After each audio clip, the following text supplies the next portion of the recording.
Now that's something we don't do. We don't go on the high. Oh, I wanted to fix that. You see that right there? That's the gasket that was stopping this thing from going around. Um, and I want to try to fix that. So hold on a minute, guys. I mean, it's working, but with that gasket like that, it's not going to work for for long. Because eventually that gasket's going to pop out, and when it does, it's going to jam up the system.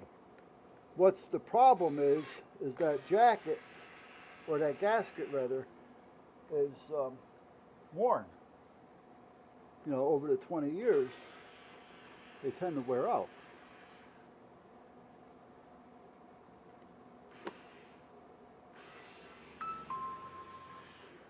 So I have a plan.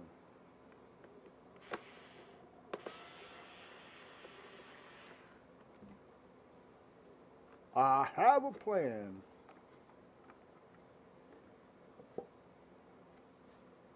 See, that gasket's supposed to go into that crease right there, which it does.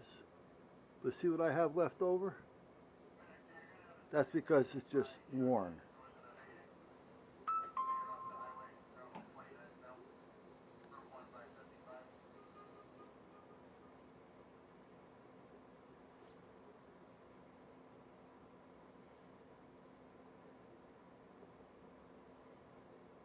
Let's try this again.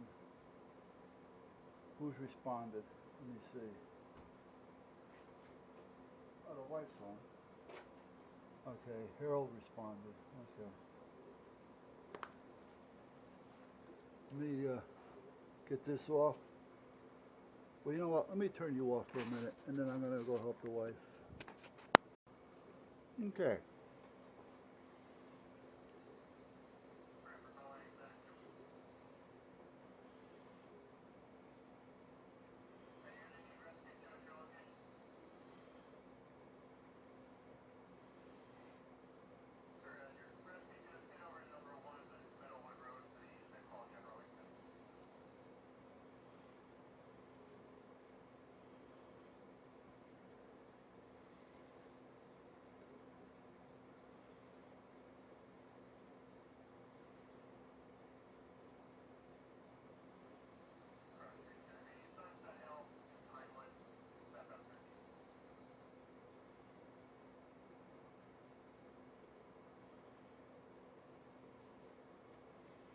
All right.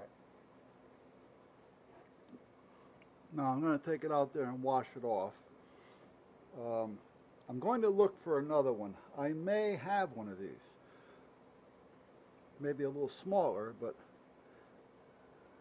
that would work. But if not, I'm going to try to cut and glue it. And I think that would be okay, but I got to get it clean. So let me turn you off and go look. All right, so what I'm doing here is I couldn't find it. The ones that I have are just too short, and they're not as flexible, so they're not going to work. This is almost like a hose, like a rubber hose. If you look in there, you can see it. So I cut about 1.5 inches off. Now I have this little one, and I'm going to see if I cut this one, if it will slide into this one.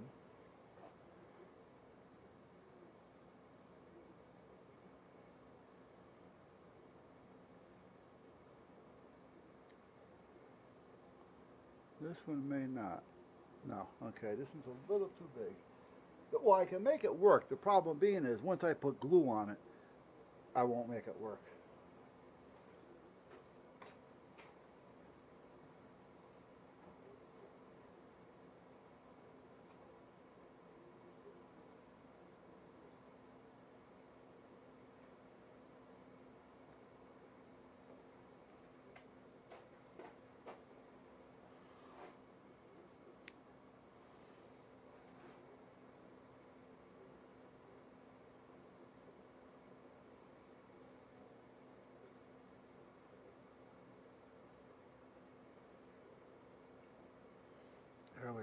That one fits.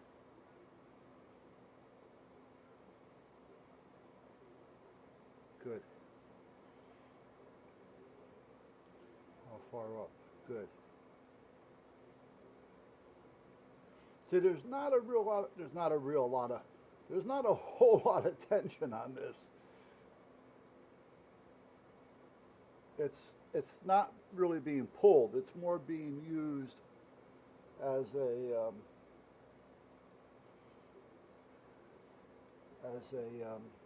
yeah, hello,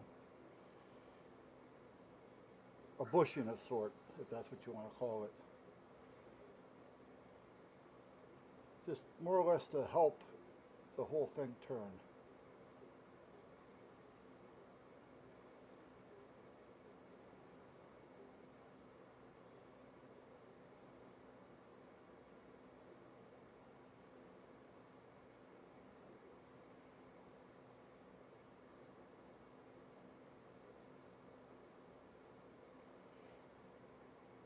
There.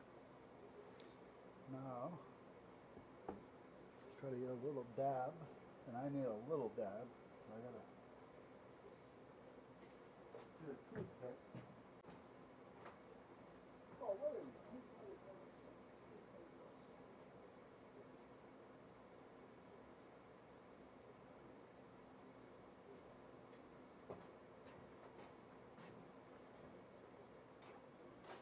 This is a crazy little bit. This stuff, I mean, look at the size of that brush.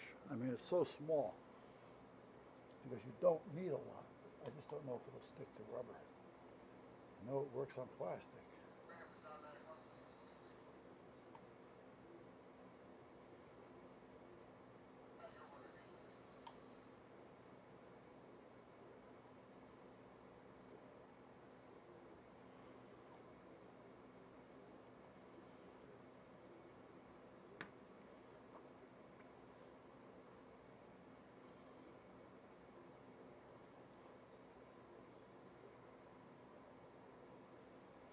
Let me see something here.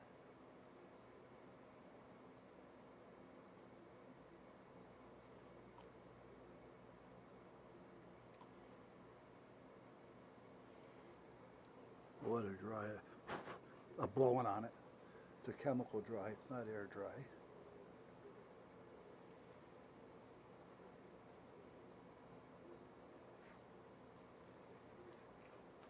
So the wife's home, and when I went out to the porch to help her bring the groceries in, there was a box. Yes.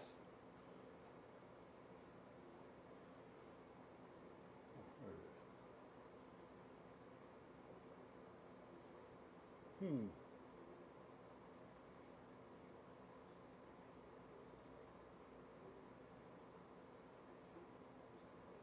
Not sure about that.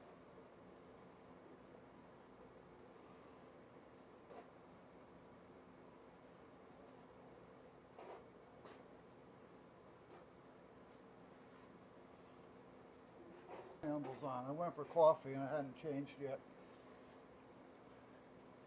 And when I'm flopping around in my sandals, that's what happens. And that's what talking about them with the saddle soap. The sandals I have on are leather. So I was thinking about, putting some soap on them, saddle soap. They're probably 25 years old, and they're still working. All right, I need something to put some crazy glue on. Like I haven't got anything here. What is my problem? I got all kinds of shit here. I just get this box out of the trash because it doesn't belong in the trash. And I'll just use this. And we're going to try a little of this.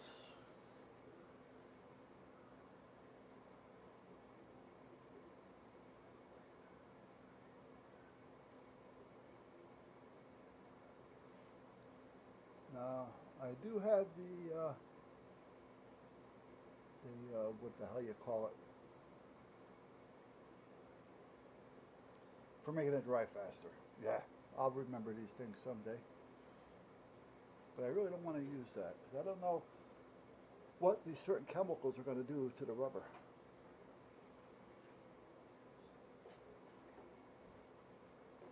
I mean, I see them use this on the black foam type stuff that I use in modeling. I just don't know how it would work on this. I really don't know. Well, that actually looks pretty good. You know what? I'm going to try it. I'm not going to wait.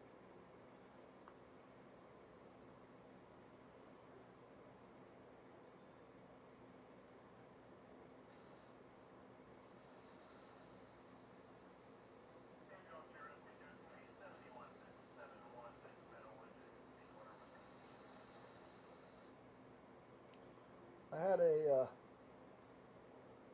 call the other day from one of my guys who really didn't want to call, but it was driving him nuts. I may have told you this.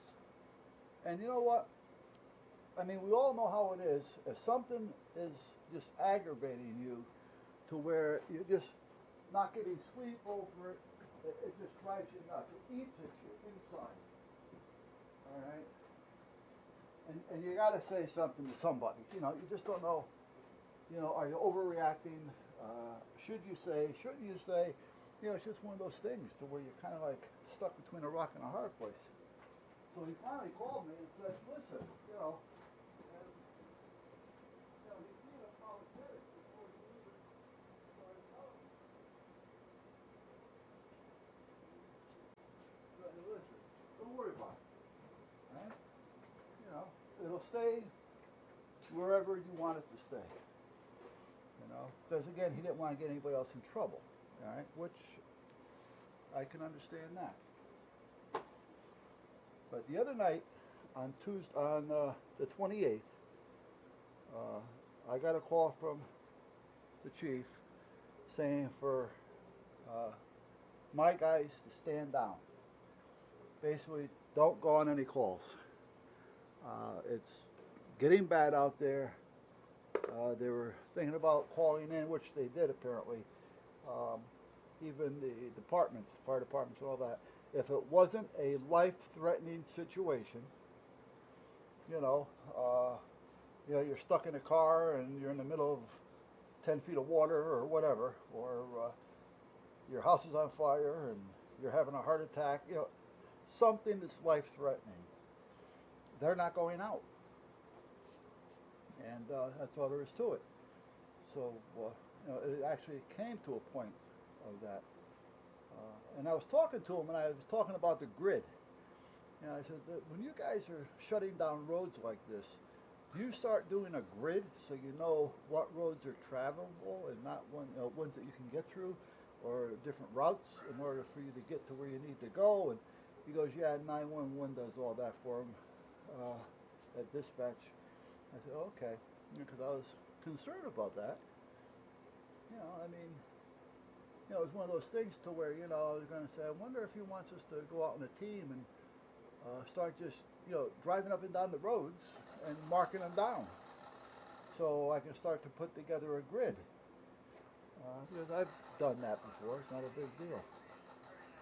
He goes, no, 911 does it. But anyway, I was talking to my member, one of my guys, and he was telling me that he went out on Thursday night. Now, not out as working as a town fire police, but personally. He said he had to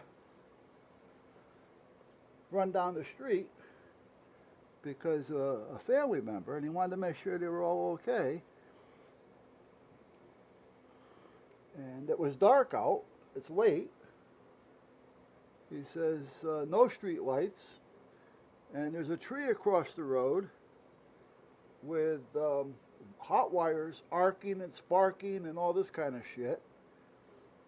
He says, and then all of a sudden, out of nowhere, he notices a guy out there, or a young guy, young man, or a kid, whatever, depending on who you call young or old or kids or not kids, but meanwhile, he says, and I kind of know the kid. He was with company too, but he's seen him around company too, but he really didn't know what his function was with company too. But meanwhile, he's out there in the dark, on a dark road, no lights, no house lights, no nothing other than whatever the sky is giving you. And naturally, it's stormy, so it's not giving you much light. He says, and he's driving down, and the next thing you know, he sees this person with a flashlight. Now, it's a law, at least in Connecticut, if you're doing any type of traffic with a light, it has to have a red cone on it. Now, you still have your flashlight in front, but it has to have a cone on it. Well, this kid had a flashlight with no cone.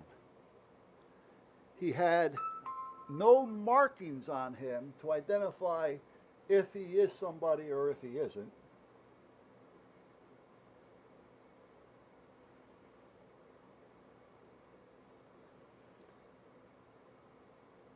Block the number. Okay. He was wearing dark clothes.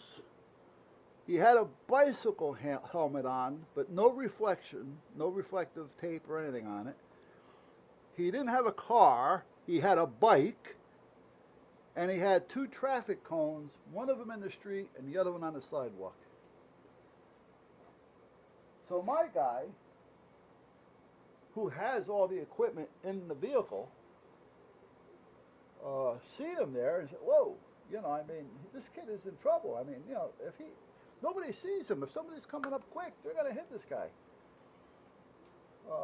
So anyway, he pulls over and he says to the kid, he said, listen, he says, if you want, you know, he's with the fire police. He has all the equipment in the car. You know, the lights, the strobes, the cones, the reflective vest.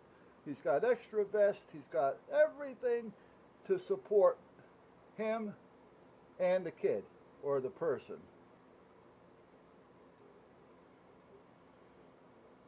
So that it'll be safe.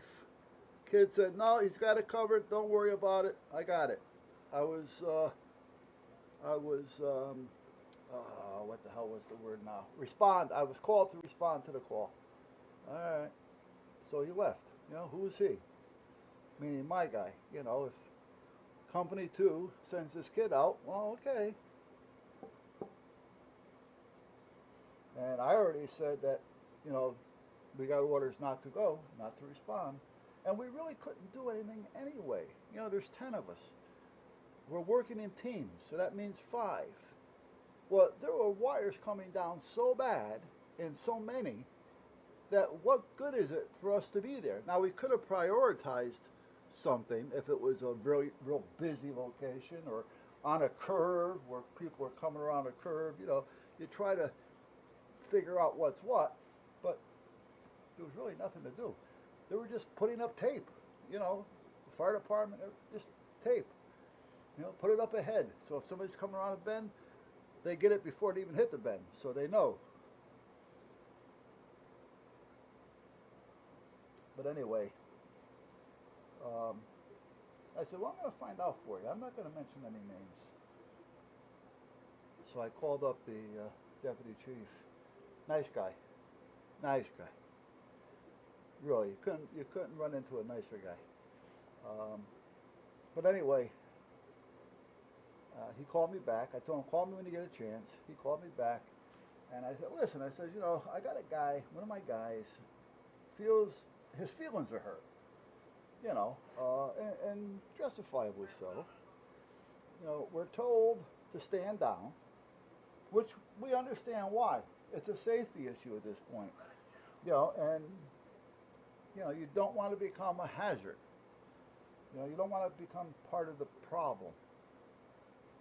And they were shutting everybody down. I said, but as he's driving home at night in the dark, and he gets to Damascus and Pine Orchard Road. Trees are down, road's closed. There's a kid standing out there with a flashlight, a regular flashlight, no cones on it, no nothing, no nothing on him to identify him, no reflective gear, safety equipment, had a bicycle helmet on with no reflection, and he had a bicycle. I says, and he's out there directing traffic around this incident. I said, so my guy, looking out for the safety of the person, asked him if he wanted some help because he has everything in his truck. And then if so, he was going to get a hold of me to verify if it would be okay. And then at that point, I would have to verify it with the chief.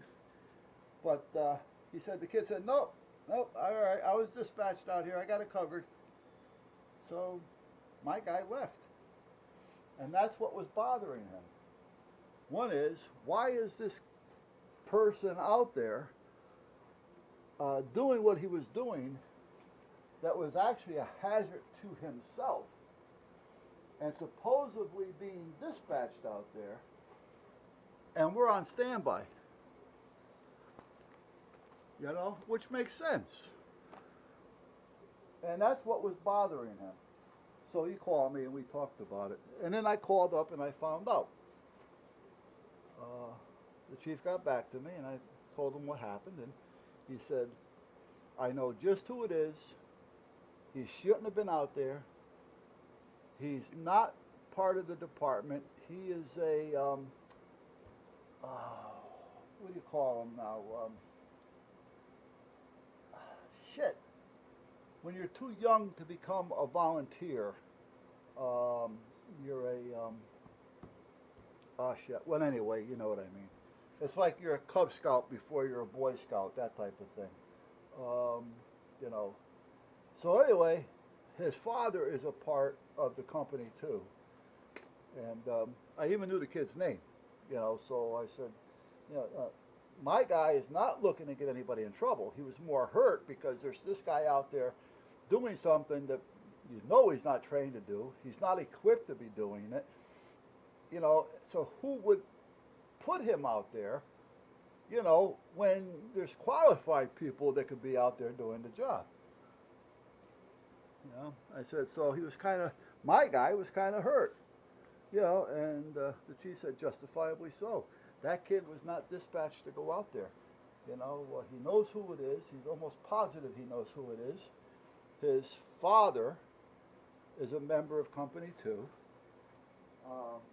And the chief, or not the chief, but the captain of Company 2, which I know, he's been to my house, Mark, I said, he would never dispatch that kid out like that.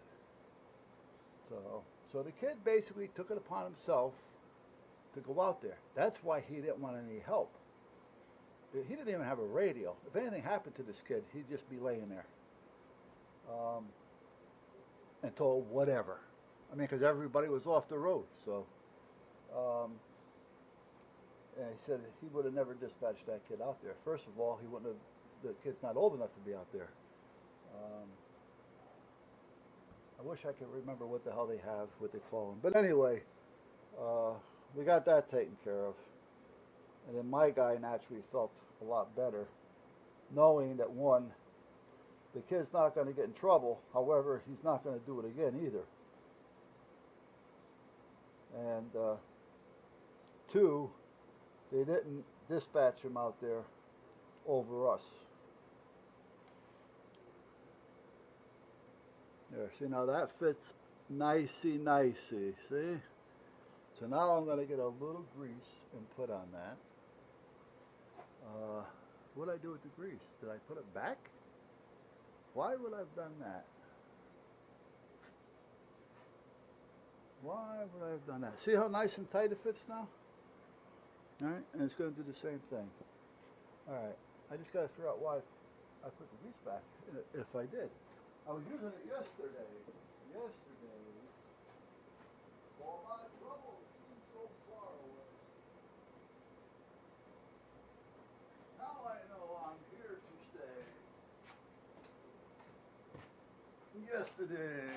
Yesterday. Oh, wrong one. There we go.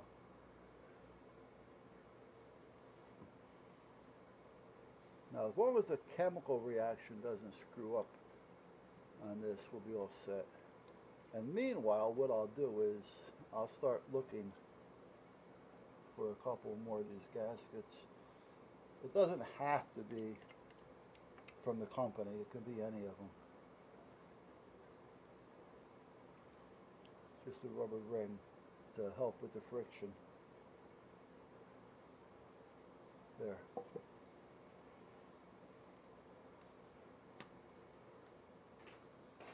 There we go.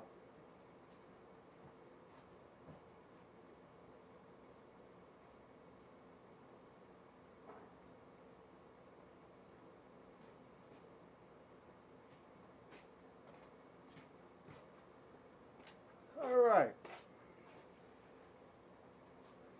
Da da da da. Now, that's there. And this is here. So this goes this way.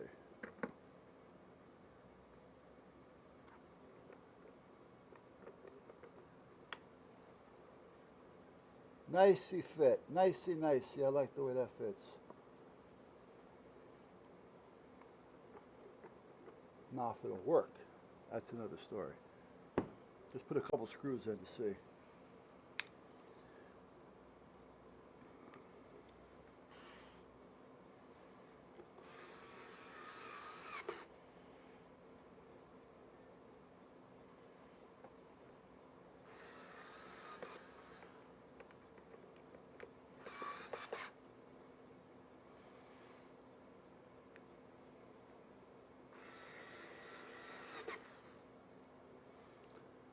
The only thing that may prevent this from turning is the difference in thickness.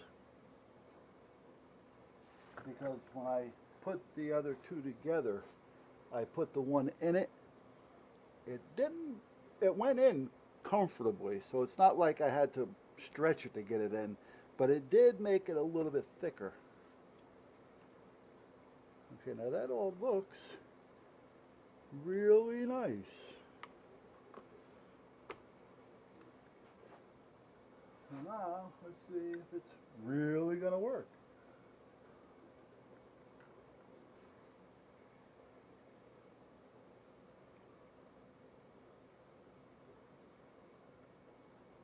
This sucks. Every time I try to do something, I'm not getting there.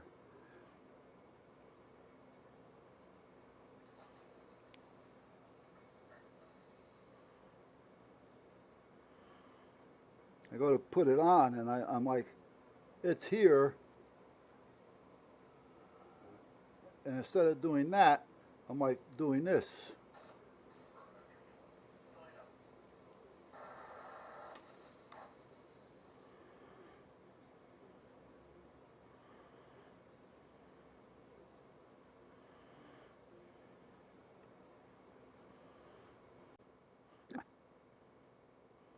Actually connect that.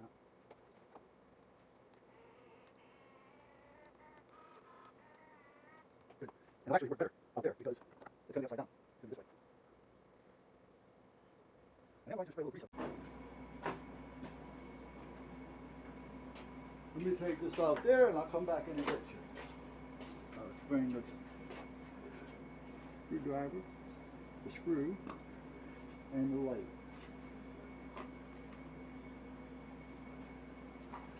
Now I'll unplug the mic. You guys, look around. I'll be right back. That's where it goes. So that's where I'm going. That's where I'm trying to go anyway. Okay. There we go.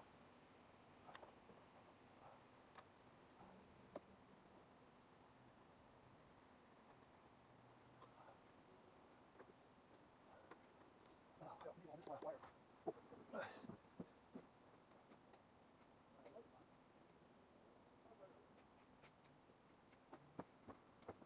Now this is 12 volts, so I do have this already disconnected. Just want to make sure that we're all set here. Need a little slop. Half the time though, even though I know it's 12 volts, I know the power is disconnected. There. Oh, I have a nickel. One pins. One little pins. Well, not like this, but my charger plugged in.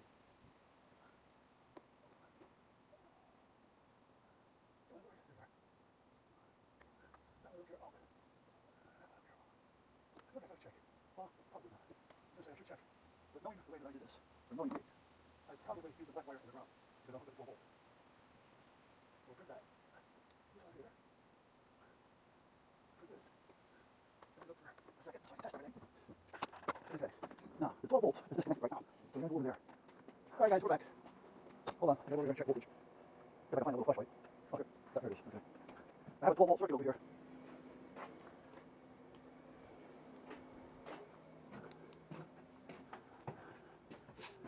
Did I disconnect? Oh, maybe I did that. Wait a minute.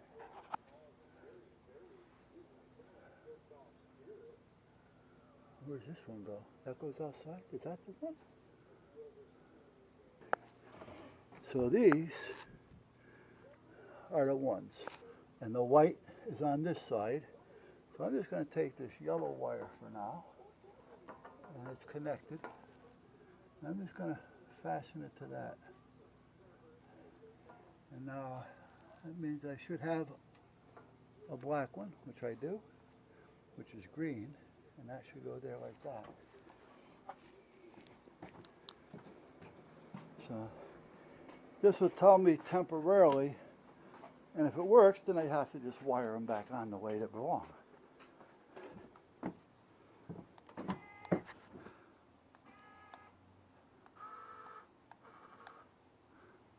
It works. That's what it was. That white wire that's an actually 12 volt lead. Okay, lights on, lights off.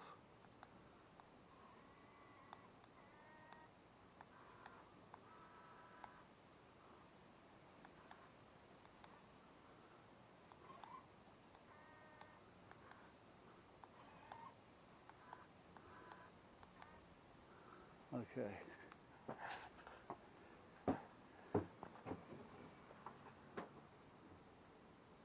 Good.